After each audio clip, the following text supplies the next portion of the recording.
ومتعكم الله بالصحة والعافية إن شاء الله إلا أن نلتقي في الجمعة القادمة ابقوا في حفظ الله ورعايته. Değerli kardeşlerim, biraz hazır olun, birkaç tane taşı kendime ve size atacağım. Uyarı, bir imamın görevi topluma, cemaatine doğruları, nasihatları, iyileri anlatmaktır. Bazen bize diyorlar ki imamlar siyaset yapar mı yapmaz mı? Biz de deriz ki onların kastettiği politika, biz bu politika yapmıyoruz fakat biz siyaset yaparız. Söylediğimiz siyaset de İslami siyaset. İslami siyaset halkı iyiye doğru götürüp tehlikelerden uzaklaştırmaktır. Bunun adı İslami siyasettir. Yani yönlendirmek iyiye doğru. Bir ayetin ışığında biraz sohbet edeceğiz. O ayet-i kerime Safat suresi ayet 24. Cenab-ı Allah kıyamet gününde diyor ki onları bir bekletin bakayım, o insanları bir durdurun bakayım. Onlara hesap soracağım. Onlar hesaba çekilecek. Büyük bir ayet. Yani herkesi değil. Bazı insanlar, kendi görevini yapmayan insanları Cenab-ı Allah diyor ki onları bir durdurun bakayım, orada bir bekletin, o mahşerde onları soru soracağım. Onlar hesaba çekilecek. Bugün hesaba çekmeyi biraz beraber dile getirelim. Değerli cemaat, geçen hafta bir şey söyledik. Dedik ki bazı davranışlar var, onları topluma mal etmediğimiz zaman o değerlerin anlamı kalmaz. Yani temizlik ne kadar önemli ise biz o temizliği sokaklara çıkarmasak evdeki olan temizliğin bir anlamı kalmaz. Topluma mal edeceksin.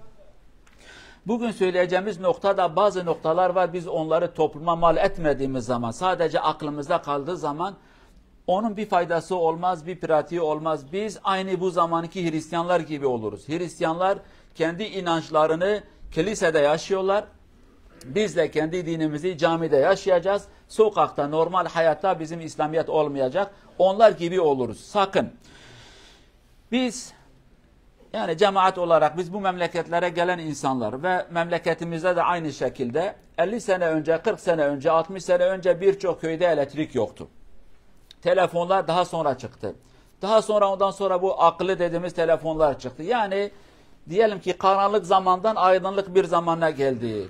Ve biz birçok şeyi evlatlarımızdan öğrendik. Onlar bize bilgisayarı, telefonu, birçoğunuz yeni bir telefon aldığı zaman telefonu nasıl kuracak bunu da bilmez hani eminim. Ben de bilmiyorum, siz de bilmiyorsunuz. Genç evlara diyor ki oğlum kızım gel bakayım ben bu telefonu almışım da bu sefer ayarlıyor. Ondan sonra iCloud meselesi vardır, şifresi vardır, iPad'ı vardır, maili vardır. Yani sana yapıyor diyor ki tamam baba kullanmaya hazır. Biz onlardan bazı şeyleri öğreniyoruz, bu yeni bilgi ve teknoloji sistemleri. Fakat bizim evlatlar da bizden bazı şeyleri öğrenmek istiyorlar veyahut da öğretmemiz lazım. O da sosyal davranış, ahlak, terbiye, onu biz onlara anlatacağız. Onu da biz ihmal ediyoruz. Kendi görevimizi yapmıyoruz. Bunu niye söyleyeceğim? Son 2-3 taziyemiz, camide taziyeler olur. Bakıyoruz ki siz büyükler, biz büyükler iki yerde hata yapıyoruz. Birinci hata, birbirlerimizin ziyaretine, taziyelerine gitmiyoruz. Bu birinci hatadır. Kulağınızı iyi açın, dinleyin. Her gün gide bizim taziye gelen insanların sayısı azalır. Telefon ediyorsun, nerede kaldı, bu adam neredeydi? Diyor ki belki o benim taziyeme gelmemişti, ben de gitmemiştim. Biraz önce ne söyledik? O haklardan birisi Müslümanın Müslüman üzerindeki olan hakkı. Sen gideceksin, ölüsü varsa gidersin. Karşılıksız olan haklardır. Yani geldi gittim, gelmedi gitmeyeceğim. Bunlar dinen geçersiz nedenlerdir. Bu bir. Maalesef biz bunu camide anlatıyoruz fakat biz kendi pratiğimize bunları sokmuyoruz. Bu birinci hatamız. İkincisi camiye gelen birkaç insan da kendi evlatlarına demiyor ki oğlum kalk bakayım biz gidelim. Şöyle bir adetimiz vardır, şöyle bir dini davranışımız vardır. Hastaya gidilir, cenazeye gidilir, şekline, rengine, simasına bakılmadan gidilir. Bunu yapmamız lazım. Sen neredesin? Ne kadar peşe kamera mekudali. Kamera seri tesekmen diye. Kare kurda her uhay. Evet, çünkü pazar. Bu noktalara dikkat etmemiz gerekir değerli cemaat. Ama maalesef dikkat etmiyoruz. Yani kulağımızı kapatmışız. Taziyeler olur, bizim gençlerimiz yok. Gençler memleketteki o eski davranışları bilmiyorlar. Bunu unutmayın. Eskiden köylerimizde bir yerde bir ölü olsaydı, gelen misafirler cenaze sahibinin evinde yemek yemezlerdi. Bunu hepiniz biliyorsunuz, biliyoruz bunu. Eskiden hep bu vardı. Komşular, akrabalar, herkes diyor ki gelin evimize gidelim yemek yiyelim. Cenaze sahibinin bir yükü vardır. Onlara yük olmayalım. Bu güzel bir davranış. Bu bitti. Bugün bu memlekete geldik. Memlekete bu yoktur. Peki niye evlatlarımıza demiyoruz ki tamam bu yemek meselesi bitti de bir gidelim, taziyemiz vardır. Bir ölümümüz vardır. Bir dostumuzun bir akrabası vefat etmiş. Bir gidelim bakayım. Gençler bir gelin bakayım. Taziyeler olur. En gençleri yaşı 40'ın üstünde. Peki bu ailelerin 20, 25, 30, 15, 18 yaşında evlatları yok mu? Vardır. Nerede bu gençler? Efendim ölümü hatırlamasınlar. Mübarek bakın. Bu bir uyarı, bir nasihat, bir rica, bir tehlike uyarısı. Biz birbirlerimizden bu şekilde koparsak, gidersek yarın öbür gün herkes kendi evinde ölecek, kimsenin haberi olmaz. Unutmayın, bu başımıza gelecek. Öleceğiz 1 gün, 2 gün, 3 gün kimsenin haberi olmayacak. Efendim ne oldu? Ondan sonra koku dışarıya çıktıktan sonra gelecekler. Niye? Çünkü koptuk toplumdan, insanlardan koptuk. Bunu yapmayın. Biz bu memleketlerde zaten azınlıkız. Zaten azız. Birçoğumuz belki etrafında hiçbir Müslüman, bir tanıdık bir aile bile yoktur yani. Peki o yoksa nasıl milletin haberi benden olacak? Milletle gidip geldiğimiz zaman milletin haberi olacaktır.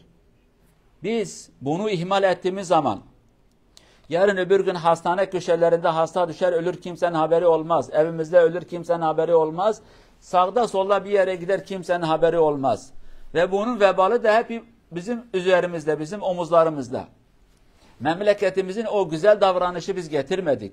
Dinimizin o güzel adetini biz onu saklamaya çalıştık, sakladık, kimseye anlatmadık. Bunu unutmayın. Ne olur? Bu taziyelerden sonra artık gelecek, Allah uzun ömür versin fakat her gün biri ölecek bir yerde. Sakın kimse demesin ki gelmedi ben gitmedim. Haberim olmadı, haberiniz olsun. Caminizi takip edin. Caminiz size yeterince bilgi sayfaları, değişik kanallarda haber vermeye çalışır. Gözünüzü açın. Fakat o duruma gelmişiz ki görsek bile görmemişim. Gözümüzü kapatıyoruz. Bunu yapmayın. Gözümüzü kapatsak, gözümüzü açsak ölüm herkesin önünde. Herkesin kapısında ölüm bekler. Herkesin önünde hastalık bekler. Sakın bunu yapmayın. Biz bu memleketlerdeyiz. Bu dini değerlerimizi yaşatalım. Yaşatmadığımız müddetçe Allah o hesabı bize soracak ve ahirete diyecek ki gelin bakayım. Siz bu taziye ziyareti, hasta ziyareti, cenazeye katılmayın. Niye kaldırdınız?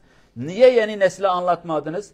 Bizim yeni nesil diyecek ki Allah benim haberim yoktu. Ben Türkiye'de doğmadım, Kürdistan'da doğmadım, Arabistan'da doğmadım. Bu lafı diyecek. Ben Norveç'te doğdum. Okulda da bana anlatmadılar. Babam beni camiye de götürmedi. Camide hocanın anlattığını da bana anlatmadı. Ben ne yapacağım? Haklıdır kendince. Söylemeyin herkesin elinde telefon vardı. Sakın bu boş laflarla kendinizi kandırmayın. Herkesin elinde telefon var fakat herkes okula gider. Herkes mekaniğe gider. Herkes elektrik kursuna gider. Dini de kursa gitmesi lazım. Yok efendim dini telefondan öğrensin. Bu boş laflarla kendimizi kandırmayalım. Kendi görevimizi yapalım. Ölü oldu, hasta oldu, bir şey oldu. Evladım kalk bakayım bir taziyeye gideceğiz, biz cenazeye gideceğiz. Götürün onları, öğrensinler. Bu dini değerleri ihmal etmeyelim. İhmal ettiğimiz zaman ahirette beklenen ve bekletilen insanlardan olacağız. Hesap sizde. Allah Azze ve Celle kimi bekletse, kimi sorguya çekerse o insanın haline. Allah Azze ve Celle bize akıl ve fikir nasip etsin. Hatalarımızı düzeltelim. Doğrulara doğru adım atalım. Yanlışlarımızı da durdurup onun yerine iyilikleri yapalım ve anlatalım inşallah. Hatalar tekrarlanmasın. Bu saatten sonra o geldi ben gitmedim bu lafı işitmek istemiyoruz. Haberiniz olsun. Ve her taziyede kimin gelmediğini görürsem haberim varsa şahsen söylerim.